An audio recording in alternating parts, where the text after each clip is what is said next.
Ito, papalapit na po ang 2028 presidential elections at ngayon ay pinalulutang na magsama muli ang Duterte at Marcos. At ito'y sa pagkakataong ito ay ito pong si VP Sara Duterte at Senador Amy Marcos.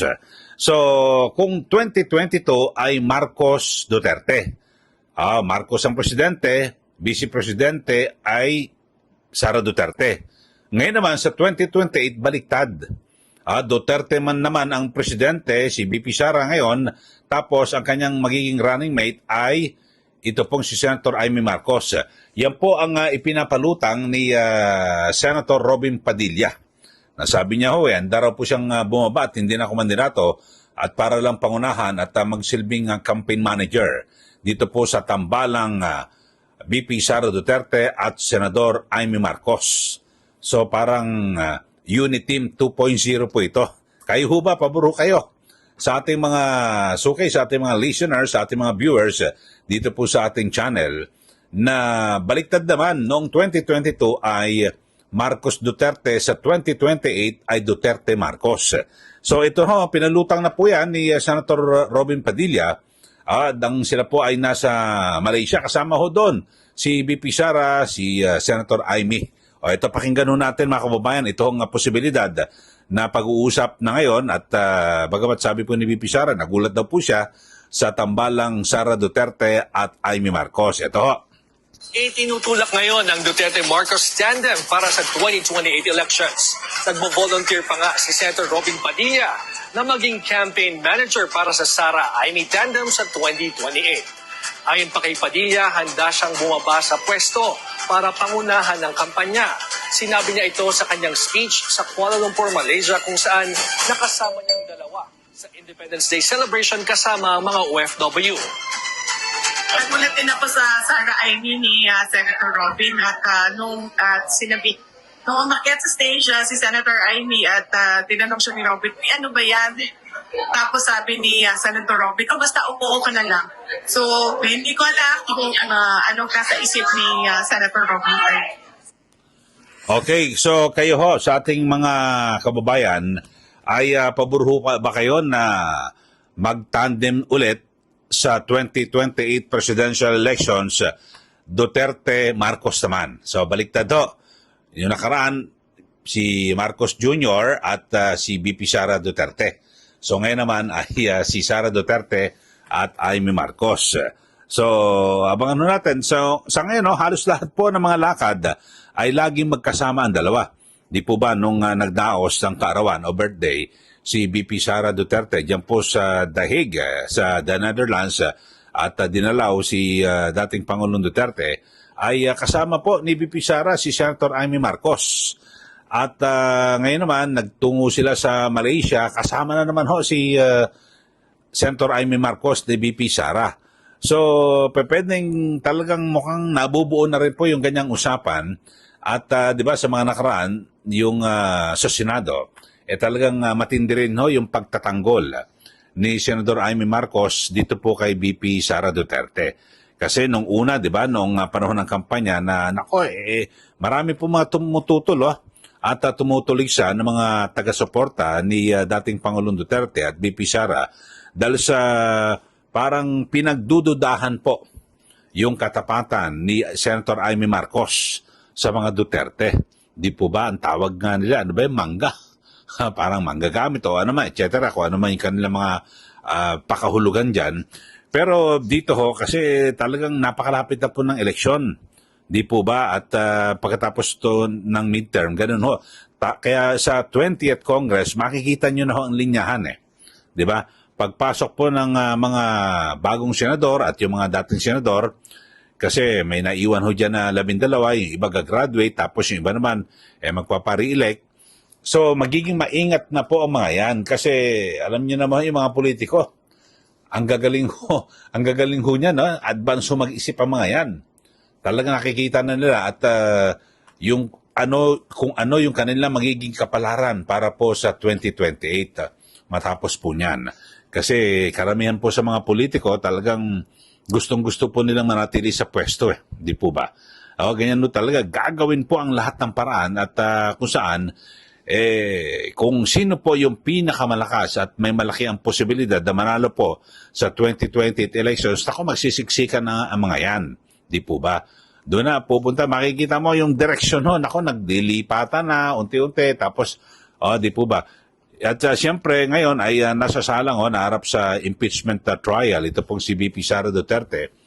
Asahan ho natin na kung sino po yung mga boboto para siguro ngayon, para hindi i-dismiss o kung ano man, ito hong paglilitis laban po kay VP Sara, malalaman nyo na kung saan sila tatayo para po sa 2028 elections.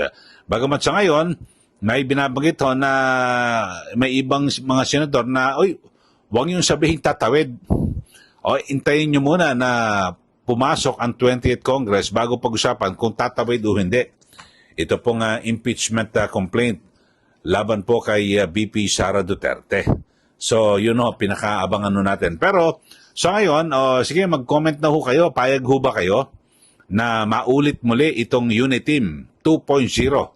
Pero baliktad na ho. Ang presidente, Sara Duterte, ang vice presidente ay itong si Amy Marcos, mga kababayan. Sige, magbigay na ho kayo ng mga komentaryo para po malaman ho natin kung ano po ang mga pananaw ng ating mga kababayan, lalo't tayo mga taga-suporta po ng pamilya Duterte. So mas maganda ho kasi mas mainam, may napaghandaan na at kung aayaw ho sila, pwede pang makahanap ito pong si VP Sara Duterte na kanyang running mate o makakatambal sa 2028 kasi. Pero magandang kombinasyon ho din nila kasi sa Ilocos kumbaga sa Ilocos region, Northern Luzon, tapos Mindanao. Malakas po mga Duterte, Mindanao at Visayas So, yun po. Maganda ho kung titignan mo yung yung hatian. Kasi ganyan po nangyari noon, di ba? Noong 2022 elections. Kaya nga nanalo po si Pangulong Marcos Jr. at si VP Sara. Kaya nga sabi, talagang malaki po ang naitulong ng mga Duterte sa pagkakapanalo ni Pangulong Marcos Jr. Kaya lang, maaga pong maaga pong naghiwalay ang kanilang landas at yun na nga po, talagang grabe po ang sinapit ng mga Duterte at isang ho dyan, pina-impeach ito pong si VP Sara Duterte dyan po sa mababang kapulungan ng Kongreso at ito pong si dating Pangulong Duterte ay ipinaaresto. Di ba? Nung bumiyahe siya sa Hong Kong pag-uwi, ipinaaresto kaagad dito at hindi na pinalipas ng araw o hindi na pinaumaga. Gabi lang ho, yun na, talagang ipinilit na dinala na po doon po sa ICC at sa The Hague, Netherlands ang dating Pangulo. So yun po, kaya lang, ang masaklap po sa kanila, ginawa nila ho ang mga yan sunod-sunod bago po mag-eleksyon 2025. Kaya naman, naramdaman po nila yung epekto o yung galit at di ba, inis ng mga tao. Kaya nga sabi, protest vote itong nangyari at biro nyo yung mga nasa Duterte 10 na yung iba naman talagang hindi masyadong kilala sa larangan po ng politika at sa kampanya hindi naman talaga lubos na nakaikot, milyon-milyong boto po ang kinuha o ang ibinigay po ng mga botante. So talagang samantala yung iba ho na milyon-milyon ang ginastos sa kampanya, yung mga kung ano mga ads, wala, talo mas marami pa yung mga boto ng ng Duterte 10 So yun po mga kababayan. So kayo ho, ulitin ho natin yung ating paksa dito po sa ating channel ngayon ay binubuo na ho. Ito hong Sara Duterte at Amy Marcos para po sa 2028. So baliktad naman, Duterte Marcos. Payag ho ba kayo? Sige, magbigay na po kayo ng komentaryo. At para siguro pwede rin ikonsidera ni VP Sara, nako mukhang ayaw ng mga ng aming mga taga-suporta, so pumili o hanap. At kung ayaw nyo ho kay Amy Marcos, sino yung pwede na maging katambal ni VP Sara? Yun ho mga kababayan. Okay lang. Okay na ho, mag-isip kung sino ang nakikita nyo na pwede. Pero ang pinakamainam talaga, kaya lang sasabihin nyo, nako parehong babae. May mga ganyan ho na mga nagsasabi, nako parehong babae, parang baka mahirap panalo, dapat isang babae, isang lalaki. Pero ako naman ho mga kababayan basta't kung talagang kahit na parehong babae man yan, parehong lalaki, basta talaga pareho silang may isang salita. na magiging magkatambal sila sa eleksyon at kung manalo silang pareho, magkatambal sila hanggang matapos po ang termino. Kasi alam nyo, talagang nakapangihinayang na ito sana magandang pagkakataon na kasi kadalasan di ba? May nanalong presidente tapos yung vice presidente hindi niya po kaalyado, kalaban sa politika o sa ibang partido. Yun sana yung pagkakataon noong 2022 elections, di ba? Na kung saan di ba sabi nga unity team Pero agad na kumalas at nagkahiwalay ng landas. Kasi ang pinakamainam di ba, sa mga nakaraan kapag ang Pangulo, hindi niya kapartido yung Vice Presidente. Yung iba parang nagbibirahan ng dalawa, di ba? Parang pangit tingnan. Pero ngayon, parang nasayang po yung mga ganyang pagkakataon, di ba? Magkatambal, parang nanalo. Pero ngayon, talagang matindi na magkaaway. Yung dalawang pamilya, Duterte at Marcos. So, yun lang mga kababayan. Sige, comment na kayo kung payag kayo na Duterte, Marcos. Baliktad na naman mga kababayan. At siyempre sa pagkakataon ito, ang Duterte ang presidente, si VP Sara, at ang vice presidente ay si Amy Marcos. Okay, maraming salamat mga kababayan. Muli, ito po si Kaeli. Magandang araw po sa ating lahat.